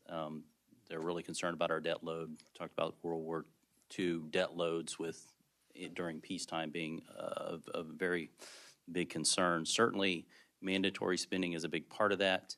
But then we also, have understood that as government grows, freedom contracts. And so there's a need as well to make sure that we're turning a good return on investment when it comes to our discretionary funding as well. Could you speak to what we can do to find savings with our discretional funding, especially considering like pre-COVID levels? We're spending $2 trillion more a year now, every year, and then we were $1.6 trillion in discretionary funding pre-COVID, or I'm sorry, that's after COVID, and then before COVID, it was 1.288 trillion in discretionary. That's a pretty substantial growth over just a couple year period of time. And, you know, nobody pre-COVID was thinking that we had a lean, mean fighting machine of a federal government. Most people even then thought it was pretty bloated and a little lethargic and could use some tightening up. Could you speak to what we're doing to find savings and return a better return on? Sure. I mean, it's reflected in our budget proposal. Generally, we proposed $163 billion in non-defense cuts, the lowest level adjusted for inflation since 2000. Not adjusted for inflation, it gets you back to your pre-COVID levels. And we really are trying to find programs that we believe are fundamentally wasteful or divisive. You know, when you're providing $315 million for preschool grants for CRT indoctrination for 4-year-olds in Minnesota, we think that money is not just wasteful, but it's actually harming the country as a whole and those individuals. And we looked at it from every vantage point from that standpoint. It's one of the reasons we talk about the cuts to woke and weaponized bureaucracy and wasteful. And sometimes you just can't afford something when you're $37 trillion in debt that you would otherwise be able to afford. And, you know, there are drivers that you have in the appropriations process that we pay for. And we pay for the needs that we see for veterans. It almost acts like a mandatory program within your jurisdiction. We have proposals for rental reform to block grant to the states and require a cost share with states so that we don't have people that are too soon moving off these programs into self-sufficiency. That's another driver that you all are facing with. It is on your books. It's not a mandatory program, but acts like a mandatory program, and we're trying to account and deal with those with the proposal that we sent up. I was late to this hearing because I was in the DOJ subcommittee hearing in which we were talking about NGOs that are, we call them NGOs, but many of them have well over 50% of their funding coming from the federal government. One I highlighted was Endeavors, which was a big part of the apparatus, really the industry that stood up to bring illegal immigrants. Over 90% of their funding was coming from the federal government, and they kind of ceased to be an NGO at that point. Can you talk about how you're evaluating these, I would call them quasi-government entities as opposed to an NGO? I think it was over 35,000 of them are getting more federal dollars than they are donations. I mean, it was a major thrust throughout this process for constructing this budget. And we have our what we call director's review, and literally we would ask on every program, not just what's the level, what's the need, but how is it distributed.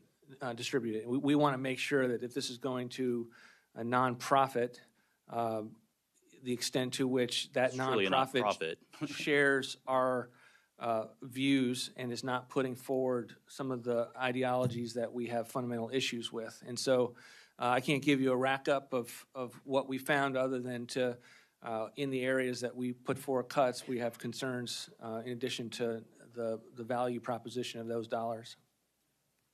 Thank you. The chair now recognizes Ms. Hanson for a matter of before the. Yes, Mr. Chairman, in light of the conversation earlier, I'd like to submit an article for the record about illegal immigrants receiving coverage on Medicaid. We do know federal dollars flow to states, and this is from the New York Times, May 14th, 2025. Governor Newsom proposes scaling back health care for undocumented immigrants in California. I'd like to submit this article for the record, Mr. Chairman. Without objection. We have a limited amount of time. I notice that in which we can maybe go to a lightning round. I'm sure Mr. Ivey's salivating for the chance for this lightning round. And so we could pick your top question that you wanted to ask and try to keep it to 2 minutes. That will get everybody a chance and in order to be fair to everyone here. Fair enough? I will certainly defer to my elders here. So. Well, we're looking forward to another 2-minute lecture. I will take the liberty of going first then. The ITOR account was established back in 2015. The ITOR fund is currently being used for both DOJ federal workforce and software initiative. what is the breakdown or percentage of DOGE funds that have been used for workforce issues, and what percentage of ITOR funds are being used to modernize technology? And further, your request for this year for ITOR, it's an increase of 145%. And I was wondering if you could tell us, is this for software modernization initiative or the 30 full-time equivalents that you've asked for sought under the budget request for ITOR specifically, or for the software initiative, or for DOGE too? The ITOR request in fiscal year 26 is for DOGE. We put it in the ITOR account because we are still in movement as to where DOGE resides, and the fact that we have opportunities through standard USDS work to do technological work at the agencies. So I wouldn't call it a plug, but we are certainly reflective of the fact that there's good work to be done regardless of whether DOGE is fundamentally housed in the EOP or at the agencies long term. Thank you. The chair will now recognize Mr. Hoyer for a question. Thank you, Mr. Chairman. I'm at 5:17 already. Am I over?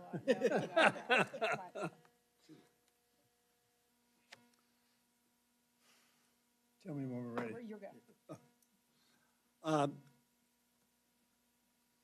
I am against dynamic scoring, not because I don't believe there is a dynamic score, but because I think it is a gamble.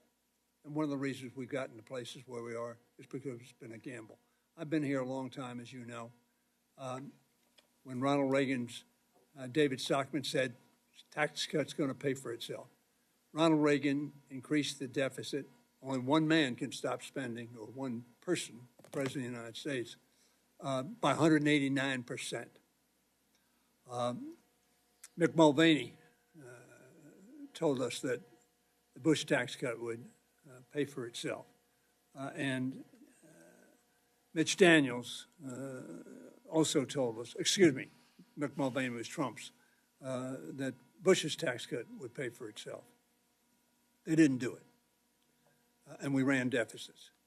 And we ran deficits. The only one that really had a low deficit was Bill Clinton, and a balanced budget, as you probably recall.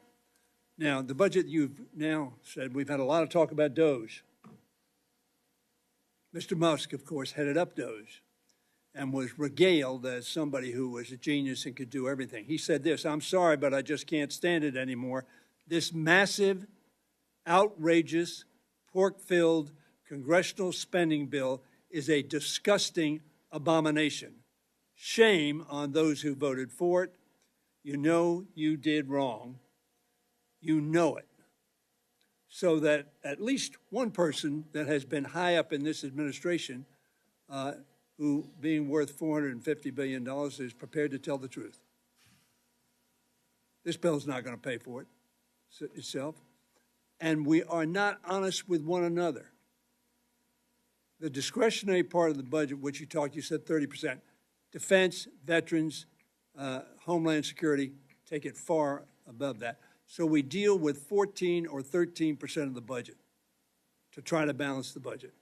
That's dishonest. It cannot be done if you eliminated all of non-defense, non-veteran discretionary funding. So David Stockman ended up with a book said, "We lied." I hope you won't do that. Chair now recognizes Mr. Womack for his lightning round question. Director Vought, you got a tough job. You got a tough job. You inherited an absolute mess, a mess that's been created over decades, not just one administration, but many. It's because Congress can't say no. But we've seen the big, beautiful bill slammed in here in this hearing today. I want to give you a second to tell us what's going to happen if H.R. 1 fails, if whatever comes back from the Senate fails to get to the desk of the president and signed into law. What happens at the end of this year? I think we'll have a recession. I think we will be, economic storm clouds will be very dark. I think we'll have a 60% tax increase on the American people. And just to, if I could answer Congressman Hoyer's question or statement, the notion that this bill, I mean, we've been actually criticized unfairly for on the reconciliation bill for the fact that it is all mandatory savers. I mean, you said, look, we need to address the mandatory side of the house. There's $1.7 trillion in mandatory savers on the reconciliation bill. Do we need to do things on the appropriation side, the discretionary side? Yes, that's what we're here to talk about with rescissions and the bill that the budget that we've sent up to you. But we have to get back to what we did in 1997, where we had for the first time substantial mandatory reforms around not just cutting people and just getting people off programs, but reforms. A work requirement. We're using the same model that Bill Clinton signed into law, and we think it will have incredible impact on not just these programs, but giving people dignity of work. And we're not going to be ashamed by that, but we do need to explain ourselves to those that are being impacted by the watchdogs in this town that honestly don't have an incentive to get a bill done. They have chosen how they want to frame bills, and I think they're inaccurate. I appreciate your response. Thank you so much. I yield. Thank you, Ms. Womack. The chair now recognizes the ranking member of the full committee, Ms. DeLauro. 2 minutes. Thank you, Mr. Chairman. Very quickly, if you don't pass the $4.5 trillion tax cuts for the wealthiest people in the country and the biggest corporations. To my friends who was gone now about the Constitution, read the Constitution. And there are many Republicans who have said that they haven't read the bill, and they're troubled by what's in this big, ugly bill that you're discussing. Let me just talk about empowerment. You speak about a tradition in this country, which is in fact fiction. You say over 200 years, presidential empowerment has carrying the day for all of you. You think you're so captured by the lie that you founded a multi-million-dollar think tank to republish the lie. I'm familiar with this work. The quality of the work is so bad. And let me just say, to characterize it, this is page after page, going back to 1789, of what people looked at in terms of impounding or stealing funds. And let's just tell this, that even in your fake history, almost all the examples that you document demonstrate that presidents have historically only delayed or refused to spend money when it was the Congress who gave them the power to do it. It's Article 1, Section 9, Clause 7. That is operative. There should be no debate. You have impounded and stolen funds that you have no business doing. You don't have that authority. The president doesn't have that inherent authority. And it has been documented by the courts, which is why over 250 lawsuits that have been filed, 185 plus rulings have paused Trump initiatives. You are in violation of the law. That is what we should be dealing with in this effort. Would you recommit yourself to the truth, engaging with this committee, the American people, and the American people based on the respect for history as it actually has occurred? We haven't impounded any money. We're under programmatic review of federal dollars across the You have impounded money. $425 billion. We don't know where that number came from other than I'll you, tell you, look at the tracker. You know, we're following it very closely. And I would just say this. If people don't really want to appropriate and hold on to the power of the purse, then my suggestion is find another committee to sit on. Our responsibility is to make sure that we maintain that power of the purse, and that what we say has got to be congressionally spent needs to be. And you do have a premise that in that bill, in the Empowerment Control Act, that allows you to come up with a rescission package. But what is at stake is the illegality of what you have done with impounding and stealing funds from the American public, and the unbelievable consequences it will have on their lives and their families' lives. Congressman, there's nothing. The chair now recognizes Ms. Hinson. Thank you. Thank you, Mr. Chairman. I think fundamentally there is a difference of viewpoint on this committee. We don't have a revenue problem. We have a spending problem in this country. And some of these examples that you have showcased today, Director Vought, you know, the PEPFAR examples you gave earlier. We want to see those dollars go to programs and people who need them. That's the whole point of what our committee is doing here, is asking those questions. And when I hear about the waste, that's exactly what Iowans are telling me to come here and say, we don't want to spend our money on that. So kudos to you, to DOJ, for everything you've done to uncover this. At least $175 billion in wasteful spending already, throwing away this money on international pet projects instead of going to constituents like mine in the district. I think it's abominable, and we shouldn't be allowing it. The administration has discovered $300 million of SBA loans that have gone out to individuals under the age of 11, $300 million over the age of 120. The youngest recipient of an SBA loan is a 9-month-old. How does that even happen? Sounds like it's a rhetorical question, but the previous administration allowed it to happen. So how does it happen? Well, I think one of the things that DOJ brought to this was a ability to think anew about something and look at it without having had the opportunity to be in this town and be up to speed on all the acronyms, to look at it just flat out. What's the value proposition of what's ongoing here, and what's the process by how it moves through the federal bureaucracy? And they thankfully had the ability to be outraged, and I think that's what the American people are outraged by, is the extent to which taxpayer dollars are spent on things that no one wants to defend. No one pushed back on the examples that I gave with regard to PEPFAR. No one wants to defend that.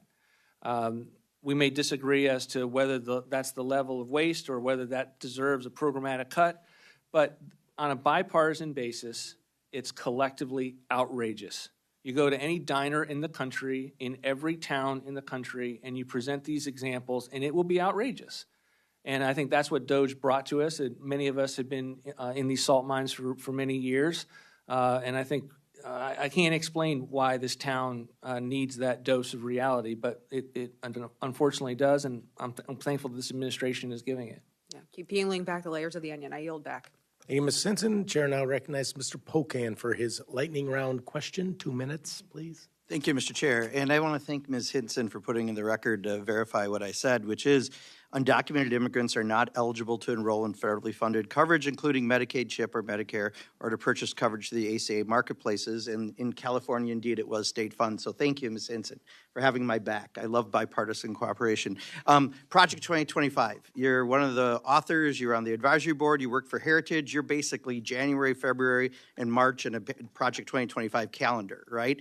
But you were asked this weekend about it, and you said, no, the administration isn't following Project 2025. So I'll go through lightning rounds since I only have 2 minutes. Just tell me coincidence or not. In the Project 25, abolishing Department of Education, you guys are doing that. Is that a coincidence?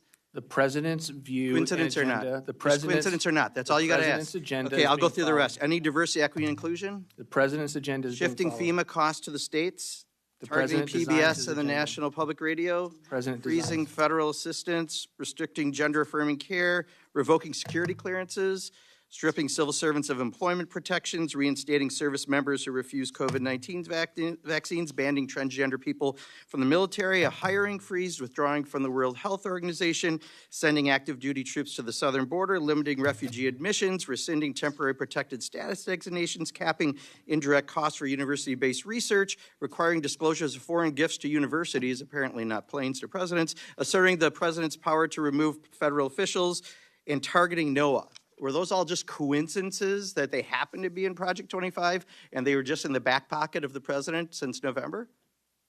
The president has never been more of a promises made, promises kept president than we've ever had in history. He has run on an agenda. He was very clear on that agenda. He's now enacting that agenda. And those of us who work for him work for his agenda in executing that agenda. Chair now recognizes Mr. Alford. Point of order before my time begins. Chair, how much time do we actually have in this lightning round? 2 minutes.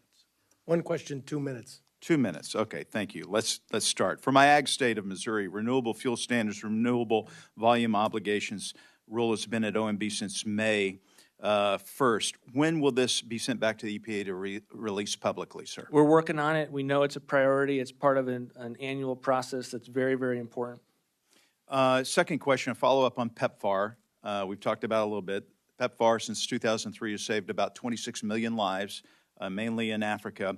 Aside from the crazy woke programs, which I agree should be stripped, is there any other prevention program, not treatment, but prevention program listed in this rescission package, which is not of a woke nature? We believe that life-saving treatment, I understand that is in fact your question, but we are scaling down the program as it pertains to the types of organizations that are providing, are the examples of the waste, fraud, and abuse. The prevention itself is where an analytical look needs to be done, and it's one of the reasons why we have emphasized in successive budgets that we're going to protect life-saving treatment, but we want to scrutinize heavily those that are bringing people into the system and the nonprofit. Do you see where I'm going with this, sir? I mean, there's life-saving treatment after you already have HIV, but there are prevention programs that PEPFAR does, which are not of the woke nature, which can prevent someone from getting HIV. Are those programs going to survive? It is something that our budget will be very trim on because we believe that many of these nonprofits are not geared towards the viewpoints of the administration. And we're $37 trillion in debt. I know. Again, so at some point, the continent of Africa needs to absorb more of the burden of providing I agree this with health you. care. In fact, I have a plan, a 5-year plan, to scale down our commitment from the U.S. to put that on the backs of those in Africa and those in charities and churches. This is a temporary program. It's not to be sustained forever by American taxpayers. Thank you, sir. Chair now recognizes Mr. Ivey for his 2-minute question, statement, or whatever. All of the above, maybe, I don't know. But my colleague there, made me think of Bill Gates' quote. He just said, the wealthiest man in the world is basically killing the poorest kids in the world by making these cuts. You're sort of executing that. I appreciate the comment that was made there, but we really can't sugarcoat this. More people are going to die. And if I think I heard what you said there, prevention's going to get less funding than it currently is. And I think in every model, prevention is better than trying to cure it after a disease is contracted. But, real quick on this, the merit hiring plan, which I saw one of the questions, I think it was question number 3. Identify 1 or 2 relevant executive orders or policy initiatives that are significant to you and explain how you would help implement them if hired. And I read that and I was like, well, I don't know that every president is going to be issuing 50 executive orders per day. So if it's just a commitment to do follow one of President Trump's executive orders, I think that's totally inappropriate. And I think there's a lot of positions that we need to fill in the federal government, like some of the science and engineering jobs I mentioned a few minutes ago. I don't really care if they're reading the president's executive orders per se. I'm more I care more about them curing cancer or addressing Alzheimer's, or if they're federal agents tracking down Sinaloa cartel or identifying and tracking down the waste, fraud, and abuse that's actually occurring by major malfactors, or the competition with our adversaries abroad. So I see my 2 minutes are running out. I do want to say this. I just noticed, I saw this up here, and it matches the T-shirts in the audience. To the labor community out there, stay strong. Thank you very much. The chair now recognizes Mr. Cloud for his question. 2 minutes. Thank you, Chairman, and I appreciate you being here. As I've looked at DOJ and the work that's going on, I've been surprised really from the vitriol from the left. There's a video that's gone around of President Obama basically describing the work of DOJ and putting it to Joe Biden to take charge of it. Of course, we didn't see any nationwide injunctions to anything that they did. I'm not sure if that's because they didn't do anything, it was ineffective, but now we see things coming to light that really questions we've asked and tried to get from appropriation standpoint. We had asked the bureaucracy, where's these dollars really going to? And we couldn't get the answers. We had an administration that wouldn't work with us, and finally we have one that's not only that willing to work with us, but able to bring technology tools to the table to get it done. Appreciated what you said in light of, when I go home and I talk about Medicaid and the fact that more than half the people on Medicaid are above the poverty line. And what you discussed about we're incentivizing people to stay out of the workforce in order to receive Medicaid in many of these states, they become very much for once they understand what's going on and what the real target is, that we're actually protecting this and preserving it for the disabled and not attacking that. It's just seems well within what we need to do in order to back off the $36 trillion. So thank you for your work on that. I had one question in the little bit of time I had. Someone mentioned that dynamic scoring was kind of like asking the CBO. It was to score with dynamic scoring was kind of a gamble. I would submit that asking the CBO to do a score is a bit of a big gamble because their accuracy has been so off. And I would ask if the administration would support. I have a piece of legislation for the CBO to have to include interest cost in their scoring, and then I know Warren Davidson has one on show your work, which they don't do. If the administration would support that. It's a good idea. I'm happy to take a look at it and run it through our process to see what the president would think on it. Thank you. Thank you for that question. Chair recognizes the ranking member of the full committee for a moment. Thank you, Mr. Chairman. The historical record is clear that the president doesn't have inherent power to refuse to spend funds appropriated by Congress. And for an accurate historical record of this fact, I ask unanimous consent to insert into the record the documentation that supports my claim about the myth of presidential impoundment power.